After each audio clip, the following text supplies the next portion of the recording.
Surgery is the new sex. I have a couple of doctors that feel exactly the same way.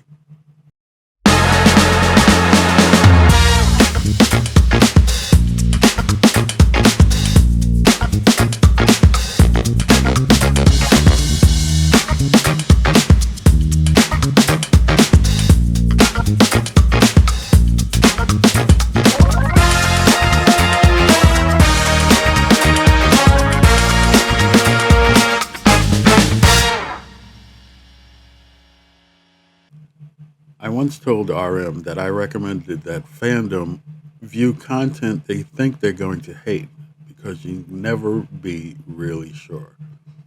Today, I'm going to put that advice into practical effect on myself as I venture out to watch Robert Meyer Burnett's recommended Crimes of the Future. I'm going to make sure I go in with an empty stomach.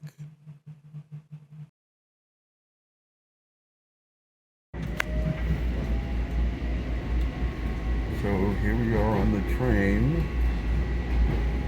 headed to the movies. Again, must be out of my effing mind to go see this movie, Rob. But you kind of talked me into it. I do have a palate cleanser because I'm going to watch Fire Island later this evening. So we'll see how this goes.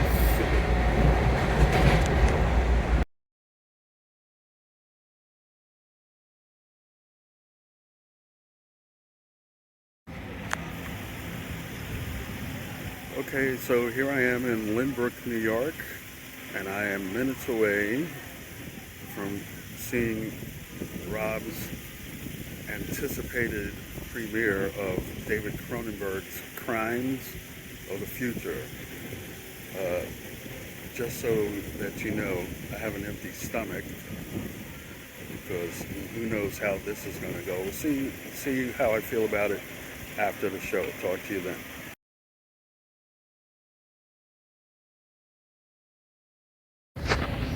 Well, that was some weird shit. Actually, I wasn't too bothered by the content.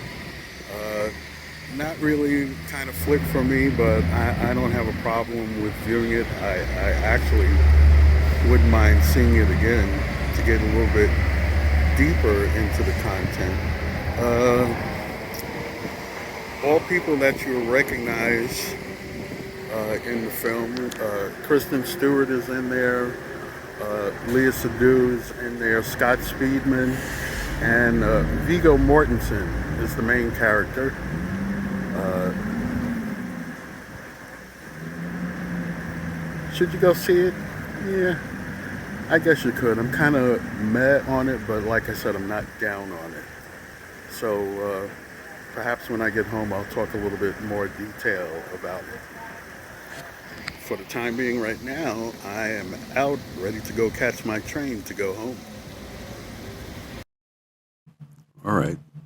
So about a day and a half has passed since I saw Crimes of the Future, and I'm a squeamish person.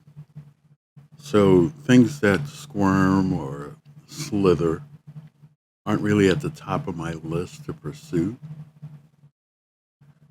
I saw William Friedkin's The Exorcist exactly one time, and I have never revisited it, and I will not revisit it for the foreseeable future. It affected me that much. So, when our friend Robert Meyer Burnett discussed the contents of David Cronenberg's latest effort, Crimes of the Future, which Cronenberg wrote and directed, my initial reaction was it was a film I could do without. However, this weekend, being a weekend where no new film content is premiering in wide release in theaters, I decided to practice what I preached and sought out a theater where this limited release was playing. So, as you saw in the video before, I took a bus and a train to Lynbrook, New York, where I visited the Regal Lynbrook 13. This is a regular Regal theater, but it's one that sometimes uh, plays films that are in limited release that other Regal theaters do not play.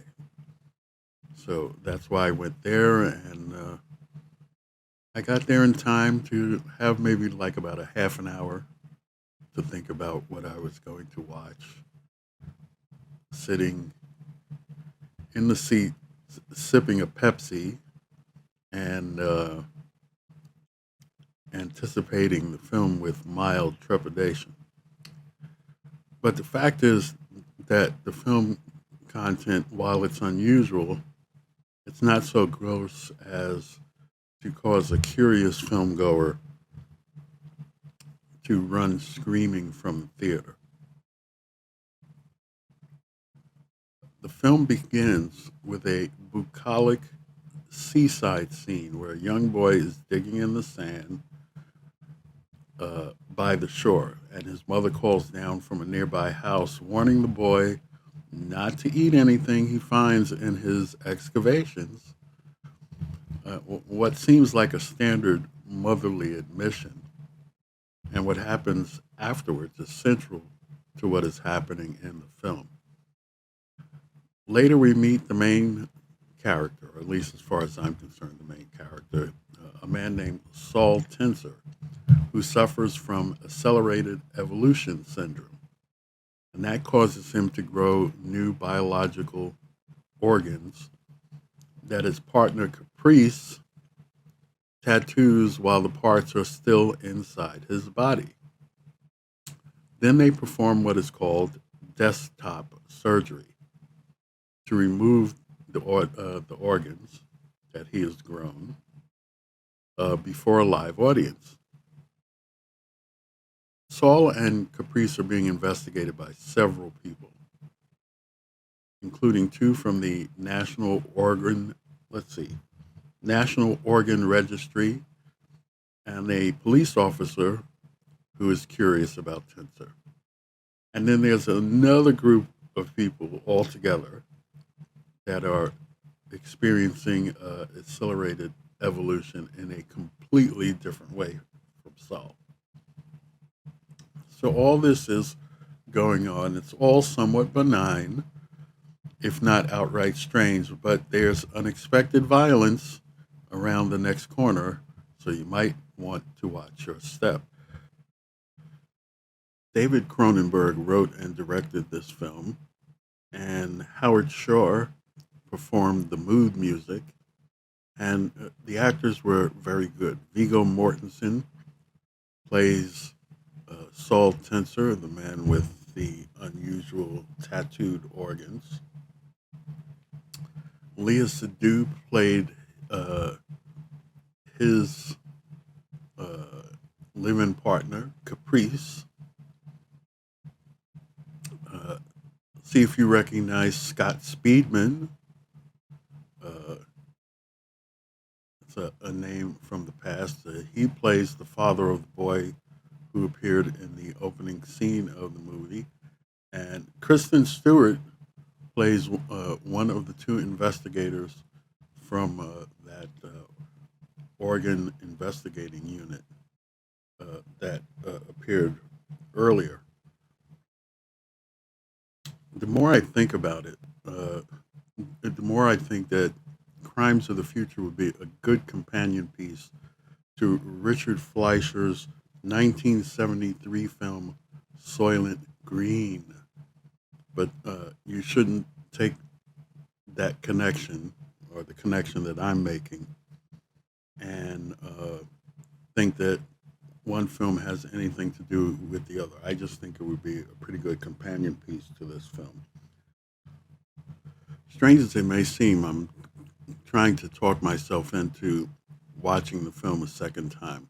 I don't know when that's going to happen uh, because I don't necessarily want to travel again in order to see the film. If I'm going to travel, there's another film that I want to see that I'd like my friend Mr. Burnett to also try and see, called Neptune Frost, which is a sci-fi musical that is executive produced by Lin-Manuel Miranda, but it's not like any of the musicals that we saw uh, last year.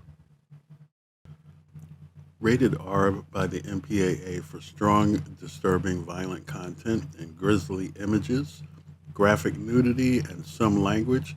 Crimes of the Future, I feel, is a provocative window into one dystopian future that is possibly not as far off as one might think. So put your thinking caps on and enjoy this film if you can. In the meantime, you can find me on these social media sites. And remember, as always, to first watch the content and then form an opinion. Until the next time that I decide to do a stream, Mikeylito saying ciao for now.